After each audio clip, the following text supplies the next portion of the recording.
अमेरिकी राष्ट्रपति ट्रंप ने सोचा था कि वह भारत को धमकी देंगे और उनकी धमकियों से भारत घबराएगा और घबराहट में अमेरिका से समझौता करेगा। लेकिन शायद ट्रंप ने भारत को ठीक से समझा नहीं।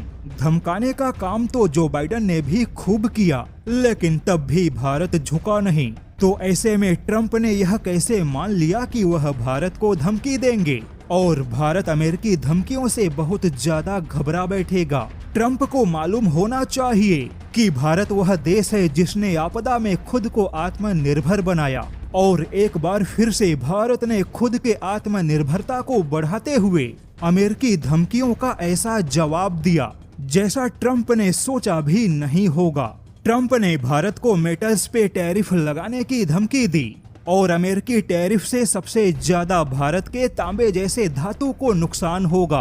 अब यहाँ पर बता दें कि भारत हर साल लगभग 5 लाख टन से ज्यादा तांबे का आयात कर रहा है। और आपको यह भी बता दें कि तांबा आज के तारीख में लिथियम और कोबाल्ट जैसा ही उपयोगी और आवश्यक है।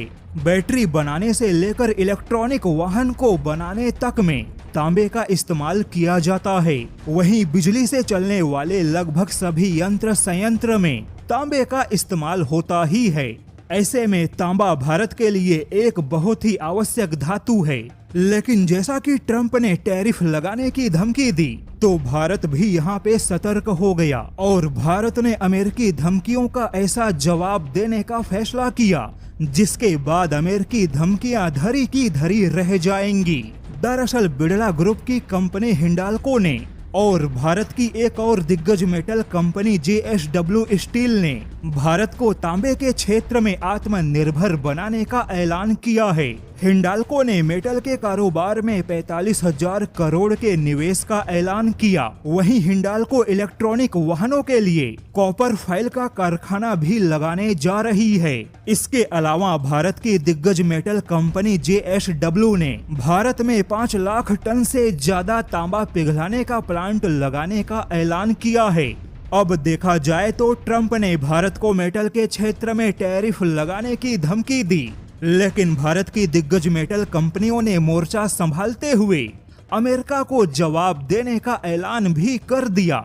और इस हिसाब से देखा जाए तो ट्रंप ने भारत को धमकी देकर खुद के पैरों पर ही कुल्हाड़ी मारने का काम किया, क्योंकि भारत की कंपनियों की ओर से कॉपर के क्षेत्र में जो इतना बड़ा निवेश होगा, उसके बाद न केवल भारत की अपनी आवश्यकता पूरी होगी, बल्कि भारत खुद निकट भविष्य में अमेरिका का ही प्रतिद्वंदी बन के खड़ा होगा। ऐसे में अब अमेरिका को यह समझ लेना चाहिए कि अमेरिका ने अगर परेशान किया तो भारत न केवल आत्मनिर्भरता की ओर कदम बढ़ाएगा, बल्कि खुद अमेरिका का प्रतिद्वंदी भी बनकर खड़ा होगा।